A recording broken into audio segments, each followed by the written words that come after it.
মদিনাতুল মুনাওয়ারা নবী করিম সাল্লাল্লাহু আলাইহি ওয়াসাল্লামের স্মৃতি বিজড়িত একটি শহর। পৃথিবীর সর্বশ্রেষ্ঠ মানবকে বুকে ধারণ করে সারা বিশ্বের মুসলমানের কাছে আজও সমাদৃত। মদিনায় নবী করিম সাল্লাল্লাহু আলাইহি ওয়াসাল্লামের সময়ের অসংখ্য ঐতিহাসিক নিদর্শন এখনও টিকে আছে, যার মধ্যে অন্যতম জান্নাতুল বাকি। এটি মদিনায় অবস্থিত একটি ঐতিহাসিক কবরস্থান, আরবিতে যাকে বলা হয় বাকিউল গারকাত। মদিনাবাসীর কাছে এই কবরস্থানটি বাকিউল গারকাত নামেই পরিচিত। জান্নাতুল বাকি মসজিদে নববীর ঠিক দক্ষিণ পূর্ব দিকে অবস্থিত।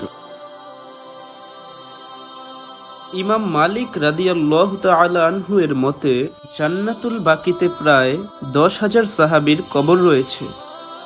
নবী করিম সাল্লাল্লাহু আলাইহি ওয়াসাল্লামের পরিবারের সদস্যদের থেকে শুরু করে সাহাবা, পীর, আউলিয়া ও অসংখ্য মুসলমানের কবর রয়েছে এই জান্নাতুল বাকিতে। জান্নাতুল বাকির সূচনা হয় নবী করিম সাল্লাল্লাহু আলাইহি ওয়াসাল্লামের পবিত্র হাতেই।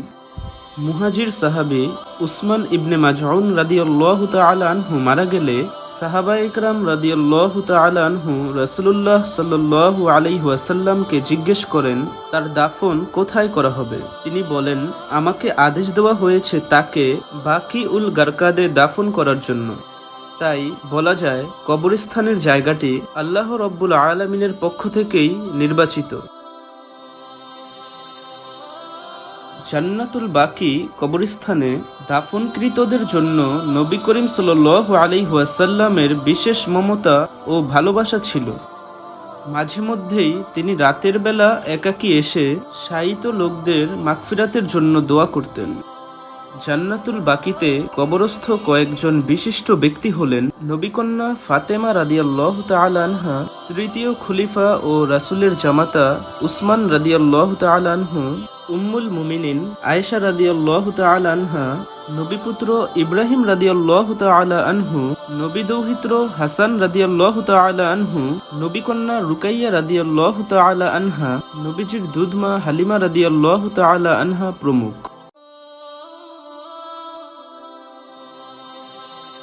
মদিনায় অবস্থানরত হজ পালনকারীদের মৃত্যু হলে এই কবরস্থানে দাফন করা হয়।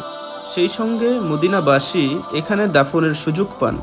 জিয়ারতের জন্য ফজর ও আসরের নামাজের পর জান্নাতুল বাকি খুলে দেওয়া হয়। ফজরের নামাজের পর 3 ঘন্টা আর আসরের পর 1 ঘন্টা খোলা থাকে জান্নাতুল বাকি। আজ এই পর্যন্তই। আশা করছি আমাদের ভিডিওটি আপনাদের ভালো লেগেছে, আর অবশ্যই ভালো লাগলে লাইক, কমেন্ট এবং শেয়ার করতে ভুলবেন না। আর সেই সঙ্গে আমাদের ভিডিওটি দেখে আপনার কেমন লেগেছে অবশ্যই আমাদের কমেন্ট বক্সে আপনার অনুভূতি লিখে জানাবেন।